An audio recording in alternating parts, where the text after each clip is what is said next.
All right? Crony capitalism increases because the government provides favors for its friends, and they make legislation that hinders everybody else. Look at all the people in the New York State government. I was in Georgia once in the military, and I was kind of denigrating the state of Illinois because it's so corrupt. And people said, "Where are you from?" I said, "I'm from New York." They all started laughing. And they said, "You know that your state and Illinois, they run one, and California, you guys run 1, 2, and 3 every year for the most corrupt states in the union." I'm like, "Really?" But when you're living in the corruption, you don't realize it. I was doing a marketing project once for a company down at the Port of Albany, and this other guy was coming in to help them with their finances. And so this finance guy, he says to me one day, "I'm on my 3rd finance company." And I tried to tell him, legislation put you out of business for the first 2, but he wasn't ready to receive that. He calls me up probably 2 years later, and he says, "Remember that conversation we have?" And I said, "No." He goes, "Look, can you go to lunch with me?" So I go to lunch with him, and he says, "You were 100% right." He goes, "My first business breakup due to legislation was so bitter. 5 years later, my partners and I are just talking to each other again. And they also are on their 3rd companies." And he goes, "What we realized happened is that there was a legislative change that just took our profits, and now we're fighting with each other about because we got to bring money home to make our mortgage payments. We didn't see it. We just realized that, oh my gosh, there's been a change. How do we make money with this change?" We start bickering with each other. Then we figured that out. We're running all of us are running separate businesses, and then another change. Those businesses broke up. He goes, "We're just now figuring it out. You were right."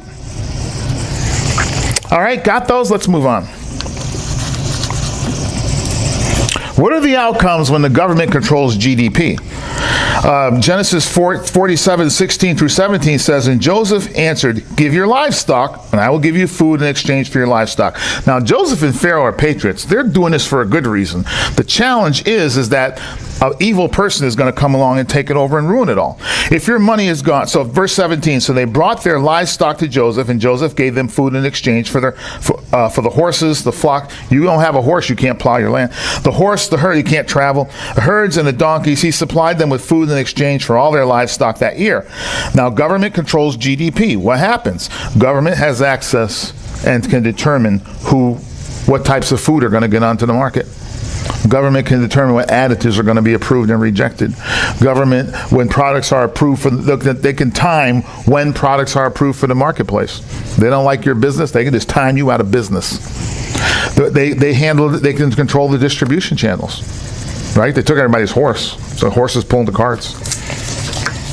Now, Joseph and Pharaoh meant this for a good thing, but I think the world needs to understand what happened here so that we can avoid it. And we have in the United States of America until just of late. Last 70 years or so, we've been buying into all this stuff. All right? I know I'm going fast. Did you get those fillings? All right? Let's go on. What are the outcomes of government controlling property and people? Genesis 47:19. "Why should we die before your eyes, both we and our land?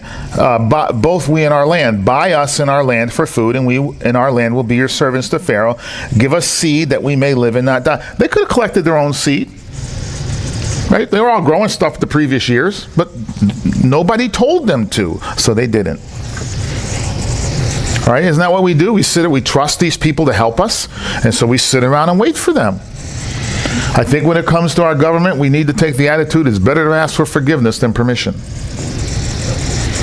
Our founding fathers did that. All right, so now they realize, Genesis 47:13 to 18 and 20, verse 21 or 22. A lot of scholars believe that Joseph at this point began relocating people into the cities because it was easier to feed them. So, but you got to get some of them to go back to the land, otherwise, the land's going to get overrun. I could show you a picture I took of on my phone of a building that's a garage that's about 4 blocks from my house. It's I don't know, something happened and the house has been abandoned and grass is growing up through the parking lot. And so, the Bible says in Genesis that God had not made it rain yet because there was no man to till the earth. And they're telling us the sustainability mythology that man is bad for the environment. But in the Bible, it teaches that if you don't till the land, if you don't take care of the land, it's gonna get ruined. The dominion that God gave man in Genesis is good for the environment. They're lying to us about this. And I wish more Christians, I don't understand for the life of me why more Christians and more pastors don't, in Bible schools, etc., don't read their Bibles and just figure this out. That the whole sustainability mythology is a lie. It's a slander against the dominion.